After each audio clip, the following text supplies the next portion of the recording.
ইংরেজি লিখতে বা বলতে গেলে প্রিপোজিশন কিন্তু ব্যবহার করতেই হবে।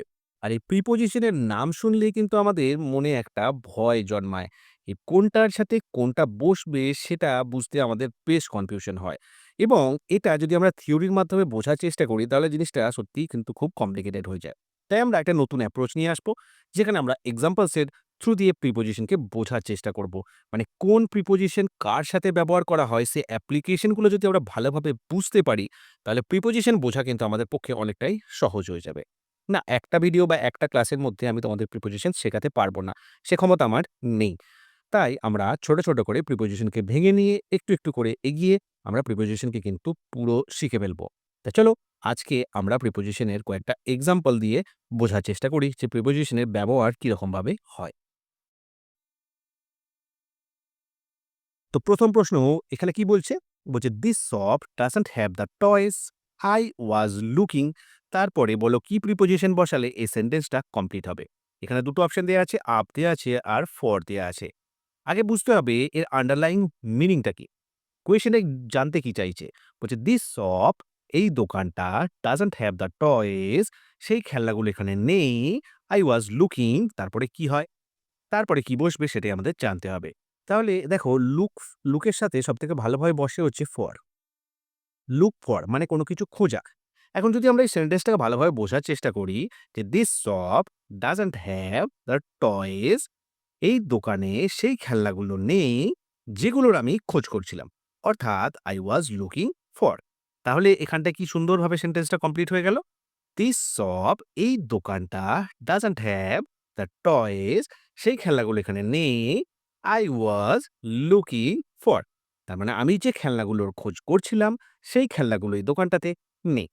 তো চলো আমরা খেলনার একটু ছবি দেখে নিই, দিয়ে আমরা পরের কোয়েশ্চেনে চলে যাই। Question number 2, the teacher divided the sweets dash all the children. কি বলছে? শিক্ষক মহাশয় কি করলেন? যে মিষ্টিগুলো ছিল সেগুলো তিনি বিতরণ করে দিলেন। ড্যাশ অল দ্য চিলড্রেন মানে এখানে অনেকগুলো বাচ্চা আছে। তাই অনেকগুলো বাচ্চা যদি থাকে তাহলে সেক্ষেত্রে প্রয়োগটা একরকম ভাবে হবে। আর যদি বলে দেয় যে দুটো বাচ্চা আছে তাহলে সেক্ষেত্রে কিন্তু প্রয়োগটা অন্য হবে। দেখো দুটো প্রিপোজিশন এখানে দেওয়া আছে, বিটুইন দেয়া আছে এবং অ্যামং দেয়া আছে। দুটোরই ব্যবহার সম্পর্কে আমরা আজকে শিখব। তো এখানে কি বলছে আমরা আরেকবার কোয়েশ্চেনটা পড়ি। The teacher divided the sweets dash all the children. মানে অনেকগুলো যেহেতু বাচ্চা আছে তাহলে সেই ক্ষেত্রে আমরা কিন্তু ব্যবহার করব অ্যামং। মানে অনেকগুলো বাচ্চার মধ্যে শিক্ষক মহাশয় কি করলেন? মিষ্টিগুলোকে বিতরণ করে দিলেন। আর যদি এখানে এটা বলতো যে the teacher divided the sweets between Ram and Shyam. মানে রাম এবং শ্যামের মধ্যে যদি শিক্ষক মহাশয় মিষ্টিগুলোকে ভাগ করে দিতেন সেই ক্ষেত্রে আমরা ব্যবহার করতাম কিন্তু বিটুইন। কিন্তু যেহেতু এখানে একাধিক বাচ্চা আছে তাই আমরা বিটুইনের পরিবর্তে ব্যবহার করলাম অ্যামং। আশা করি তোমরা বুঝতে পেরেছ। চলো পরের এক্সাম্পলটা দেখি। এই দেখো কি লোভনীয় মিষ্টি। Rohit did not pass dash the examination. পরীক্ষা তো এলো কিন্তু রোহিত পরীক্ষায় কৃতকার্য হতে পারলো না, পাশ করতে পারলো না।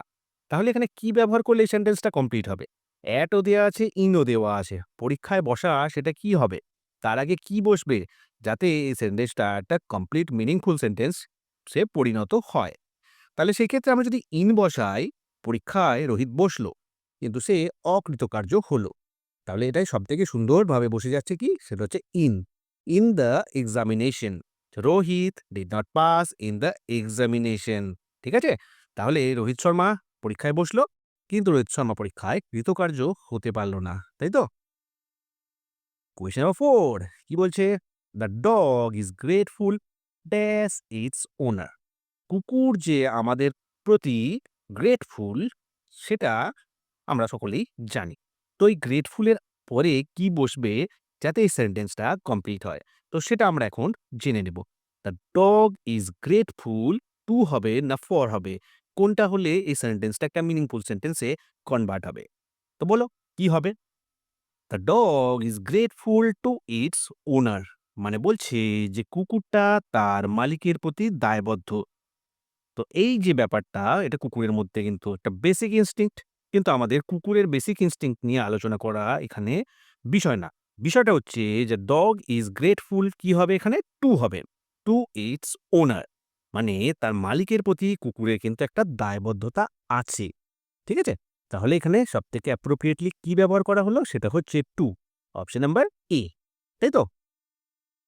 চলো পরের কোয়েশ্চেনটা আমরা দেখে নিই। Teachers day is celebrated dash 5th September. মানে কি হবে? অন হবে না ইন হবে? কিসের ব্যবহার করলে এই সেন্টেন্সটা কমপ্লিট হবে? টিচার্স ডে কবে প্রতিপালিত হয়? তো সেটা আমরা জানি 5th সেপ্টেম্বরে প্রতিপালিত হয়। এখানে দেখো একটা পার্টিকুলার ডেট বলে দিয়েছে। তো ডেটের আগে কি হয়? এটা সবসময় মাথায় রাখতে হবে যে ডেটের আগে কিন্তু অন হবে। সবসময় অন হবে। যেহেতু এখানে একটা ডেটকে স্পেসিফাই করে দিয়েছে 5th সেপ্টেম্বর। এখানে যদি বলতো যে গান্ধী জয়ন্তী ইজ সেলিব্রেটেড, ধরে নাও আমরা লিখছি আরেকটা example, Gandhi Jayanti is celebrated, সেক্ষেত্রেও কিন্তু আমরা কি করতাম? 2nd অক্টোবর ধরে নাও, এখানে আমি পরিষ্কার করে লেখার জায়গা পাচ্ছি না। তো যদি বলতো এখানে যে গান্ধী জয়ন্তী সেলিব্রেটেড, সেই ক্ষেত্রেও কিন্তু আমরা অনেরই ব্যবহার করতাম। এই ক্ষেত্রেও আমরা কিন্তু অনই ব্যবহার করব। তাই পরিষ্কারভাবে একটা জিনিস মাথায় রাখবে, যখন কোনো ডেটকে স্পেসিফাই করে দেবে, তখন কিন্তু তার আগে আমরা অন ব্যবহার করব। চলো, টিচার্স ডে ডক্টর সর্বপল্লী রাধাকৃষ্ণনের জন্মদিন, তাই তো? চলে আসি পরের কোয়েশ্চেনে। The boy dash the store is quite young. কি বলতে চাইছে? স্টোরে একটা বাচ্চাকে দেখা গেল যে ছিল কিন্তু ইয়াং, তাই তো? মানে একটি কম বয়সী বাচ্চাকে স্টোরে দেখা গেল। The boy at the store is quite young, তাই তো? দেখো, অন মানে হচ্ছে কি কোনো কিছুর ওপরে। মানে the boy is sitting on the bench, on the table. টেবিলের উপরে বাচ্চাটি বসে আছে। সেক্ষেত্রে আমরা কিন্তু অন ব্যবহার করব। কিন্তু এখানে কি বলেছে? দ্য বয়, বাচ্চাটি বা ছেলেটি, dash the store is quite young. The boy at the store is quite young. যে বাচ্চাটিকে স্টোরে দেখা গেছিল সে কিন্তু ছিল খুবই অল্প বয়স্ক। তাহলে এক্ষেত্রে আমরা কি ব্যবহার করলাম? সেক্ষেত্রে আমরা ব্যবহার করলাম অ্যাট। ঠিক আছে? কিন্তু the boy dash the table, the boy is sitting dash the table. তাহলে কি হবে? The boy is sitting on the table. মানে এটা একটা যদি টেবিল হয়, সে বাচ্চাটি এই টেবিলটার উপরে বসে আছে। তাহলে সেই ক্ষেত্রে আমরা কিন্তু ব্যবহার করতাম কি? অন। কিন্তু এই ক্ষেত্রে বাচ্চাটি যাকে স্টোরে দেখা গেছিল, সে ছিল কিন্তু বেশ ইয়াং। তাই কোয়েশ্চেনটা কমপ্লিট হলো কিভাবে? The boy at the store is quite young. তাই তো? চলো পরের এক্সাম্পলটা আমরা দেখে নিই। এই ছেলেটাকে স্টোরে দেখা গেছিল। Mahatma Gandhi was born dash 2nd October. চলো, ওই এক্সাম্পল যেটা আমি তোমাদের একটু আগেই দিলাম, তো সেটাই কোয়েশ্চেনের আকারে চলে এসেছে। তাই আশা করছি তোমরা এখানে অন অলরেডি বসিয়ে ফেলেছো। আমাকে আর নতুন করে বলার এটায় কোনো অবকাশ তোমরা ছাড়োনি। তাই তো? যদি তোমরা অবশ্যই এটা অন করে থাকো, কমেন্ট করে কিন্তু শেয়ার করতে ভুলবে না। চলে আসছি আমরা পরের কোয়েশ্চেনে। বাপুজিকে একবার দেখে নাও, দিয়ে আমরা পরের কোয়েশ্চেনে চলে যাব। বিরাট ইজ ফন্ড ড্যাশ চকলেট। মানে বিরাটের চকলেট কিন্তু খুব ভালো লাগে। ফন্ট মানে হচ্ছে খুব এর প্রতি আসক্তি বলা যেতে পারে। এটাকে ভালো বাংলায় বলতে গেলে আসক্তি। Virat is fond dash chocolate. ফন্ডের পরে সবসময় কিন্তু অফ হবে। Fond of chocolate. Virat Kohli কিন্তু চকলেট খেতে সত্যিই খুব ভালোবাসে। আমি জানি না অ্যাকচুয়ালি বিরাট কোহলি ভালোবাসে কিনা? কিন্তু এক্সাম্পল এ বোঝানোর জন্য তোমাদেরকে আমি ধরে নিচ্ছি যে বিরাট কোহলি কিন্তু চকলেট খেতে খুব ভালোবাসে। তাই বিরাট ইজ ফন্ড অফ চকলেটস। ঠিক আছে? তাহলে কি হলো সঠিক উত্তর? এক্ষেত্রে সঠিক উত্তর হয়ে যাবে অফ। বিরাট চকলেট খেতে ভালোবাসে। Virat is fond of chocolates. Virat is fond of sweets. Virat is fond of music. তাই তো? চলো পরের এক্সাম্পলটা আমরা দেখে নিই। The cat jumped dash the sofa. তাহলে আমরা একটু আগেই দেখছিলাম যে যদি কোনো টেবিলের ওপরে বা সোফার ওপরে কেউ যদি লাফিয়ে ওঠে, তাহলে আমরা কিসের ব্যবহার করব? অন করব না টু করব? কোনটার ব্যবহার করলে সেটা সবথেকে ভালো হবে বলো তো? তাহলে বন্ধুরা দেখো, সবথেকে ভালো ব্যবহার হবে কিন্তু অনটা। মানে বেড়ালটা লাফিয়ে সোফার ওপরে উঠে পড়ল। এটার ক্ষেত্রে অ্যাপ্রোপ্রিয়েটলি কি আমরা ব্যবহার করলাম? সেটা করলাম আমরা অন এর ব্যবহার। যে বিড়ালটা টেবিলটার উপরে লাফিয়ে উঠে পড়ল। তাহলে এটা কি হলো? অন এর ব্যবহারটাই কিন্তু এখানে অ্যাপ্রোপ্রিয়েট হলো। সঠিক উত্তর এই হয়ে যাবে এখানে অন। তাই তো? চলো পরের প্রশ্নটা আমরা দেখে নিই। Humpty Dumpty sat dash a wall. তো দেখো আগের যে এক্সাম্পলটা আমরা দেখলাম বিড়ালটা সোফার উপরে লাফিয়ে চলল। তার আগে আমরা দেখলাম বিড়ালটা টেবিলের ওপরে উঠে গেছিল। এখন আমরা দেখব হাম্পটি ডাম্পটি সে কি করেছে লাফিয়ে পাঁচিলের ওপরে উঠে পড়েছে। তো পাঁচিলের ওপরে ওঠা টেবিলে ওঠার মধ্যে বেসিক কি কোনো ডিফারেন্স আছে? দুটোই কিন্তু উপরে চেপে থাকা। তাহলে এই ক্ষেত্রেও কিন্তু আমরা অ্যাট এর পরিবর্তে অনকেই ব্যবহার করব। মানে হাম্পটি ডাম্পটি কি করলো লাফিয়ে পাঁচিলের ওপরে উঠে বসেছে। দেখো হাম্পটি ডাম্পটি পাঁচিলের ওপরে উঠে বসে আছে। তাই আমরা কিসের ব্যবহার করব? অন এ ওয়াল। তা পাঁচিলের ওপরে হাম্পটি ডাম্পটি লাফিয়ে কোনো রকমে উঠে পড়েছে। তাহলে কিসের ব্যবহার আমরা এখানে করলাম? অন এর ব্যবহার করলাম। তাই তো? চলো পরের এক্সাম্পলটা আমরা আবার দেখি। The police officer is dash the station. তো বলছে কি পুলিশ অফিসার কোথায় আছেন? তিনি তিনি স্টেশনে আছেন। মানে স্টেশন বলতে এখানে পুলিশ স্টেশনকে বোঝানো হয়েছে। The police officer is dash the station. তাহলে পুলিশ অফিসার কোথায় আছে? অন দ্য স্টেশন কি হবে? মানে পুলিশ অফিসার তো নিশ্চয়ই যদি এটা বিল্ডিং হয় বিল্ডিং এর ছাদে চেপে বসে নেই। তিনি তার ভেতরে তার ডেস্কের ওপরে, তার টেবিলের ওপরে তিনি বা তার চেয়ারের উপরে তিনি প্রপারলি বসে আছেন। তাহলে তিনি কি হবেন? Is at the station. মানে বোঝাতে চাইছে যে পুলিশ মহাশয়, পুলিশ অফিসার মহাশয় তিনি কিন্তু তার স্টেশনে রয়েছেন। At the station. তাই তো? মানে তার স্টেশনের মধ্যে তিনি বসে আছেন। হতে পারে তিনি কাজ করছেন। যাই হোক, এখানে বোঝানো যেটা চাইছে সেটা কি? যে police officer is at the station. মানে পুলিশ অফিসার স্টেশনেই আছেন। চলো আমরা আরেকটা এক্সাম্পল দেখি। ১২ নম্বর এক্সাম্পলে চলে আসছি আমরা আজকে। The sun will not rise dash 6 o'clock। তা কি বলছে? সূর্য ৬টার আগে উঠবে না। তাহলে কি হবে? বিফোর আর সিন্স দুটো দিয়েছে এখানে আমাদের অপশনের মধ্যে প্রিপোজিশন। তো এখানে কোন প্রিপোজিশনটা বসালে এই সেন্টেন্সটা কমপ্লিট হবে সেটা আমাদেরকে খুঁজে বার করতে হবে। দ্য সান সূর্য ৬টার আগে উঠবে না। ৬টার আগে উঠবে না। তাহলে এখানে বিফোর বসালে কিন্তু সেন্টেন্সটা খুব সুন্দরভাবে কমপ্লিট হয়ে যাচ্ছে। The sun will not rise before 6 o'clock। ৬টার আগে কিন্তু সূর্য উঠবে না। তাহলে এখানে আমরা বিফোরকেই কিন্তু ব্যবহার করব। সিন্স মানে হচ্ছে কোনো একটা নির্দিষ্ট সময় থেকে। I know him since he was 2 years old. মানে আমি তাকে চিনি যখন তার বয়স ছিল ২ বছর। মানে একটা নির্দিষ্ট সময় থেকে যদি কোনো ঘটনা ঘটে থাকে, তখন কিন্তু আমরা সিন্স এর ব্যবহার করব। এখানে সিন্স এর কোনো রকম কোনো প্রয়োগ হবে না এই সেন্টেন্সটায়। এখানে একমাত্র এবং অ্যাপ্রোপ্রিয়েটলি বসবে কি? সেটা হচ্ছে বিফোর। চলো পরের এক্সাম্পলটা আমরা দেখে নিই।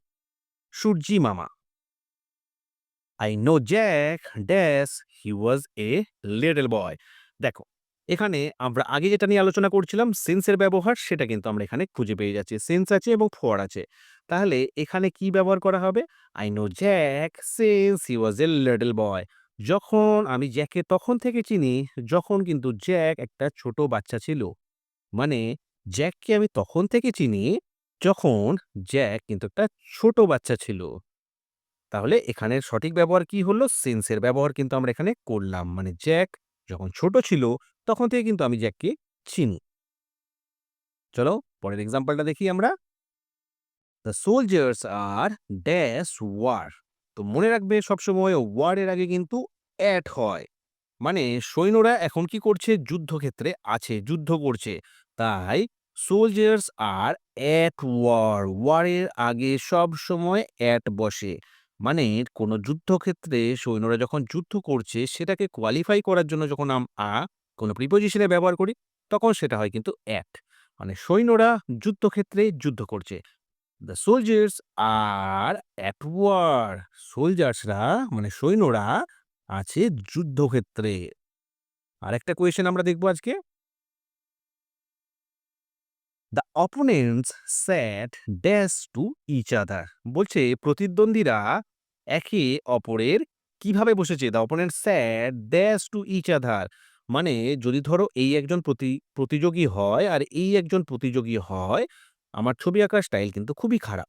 কিন্তু আমি যেটা বোঝাতে চাইছি তোমাদের সেটা হচ্ছে যে দ্য অপোনেন্ট স্যাট, মানে এইদিকে তাকিয়ে আছে, এইদিকে তাকিয়ে আছে। Opponent sat dash to each other, মানে একে অন্যের দিকে তাকিয়ে আছে। তাহলে সেই ক্ষেত্রে আমরা কি ব্যবহার করব? The opponents sat opposite to each other. দেখো দুটো এখানে সুন্দর প্রিপোজিশন দেওয়া আছে। অপোজিট দেওয়া আছে, বিহাইন্ড দেয়া আছে। তাহলে আমরা কিসের ব্যবহার করব? The opponent sat opposite to each other, মানে একে অন্যের বিপরীত দিকে বসে আছে। মানে এটা যদি মধ্যেখানে আমরা ধরে নিই একটা বোঝানোর সুবিধার্থে একটা টেবিল আছে। তা দেখো টেবিলের এই দিকটা আর এই দিকটা, এটা যদি একটা রেক্ট্যাঙ্গেল হয়ে থাকে তাহলে টেবিলটার দুদিকে কিন্তু দুজনে বসে আছে। তাহলে কি হবে? The opponent sat opposite to each other. তাহলে এখানে যদি আমরা অপোজিটটা ব্যবহার করি তাহলে কিন্তু এই সেন্টেন্সটা খুব সুন্দরভাবে কমপ্লিট হয়ে যাচ্ছে। তো বন্ধুরা এই ছিল আজকে ১৫টা এক্সাম্পল। কালকে আমি আরো একটা ভিডিও নিয়ে আসবো যেখানে আমরা প্রিপোজিশনে আরো কিছু অ্যাডভান্স কোয়েশ্চেন নিয়ে আমরা আলোচনা করব। আরো কিছু অ্যাডভান্স কনসেপ্ট নিয়ে আমরা আলোচনা করব।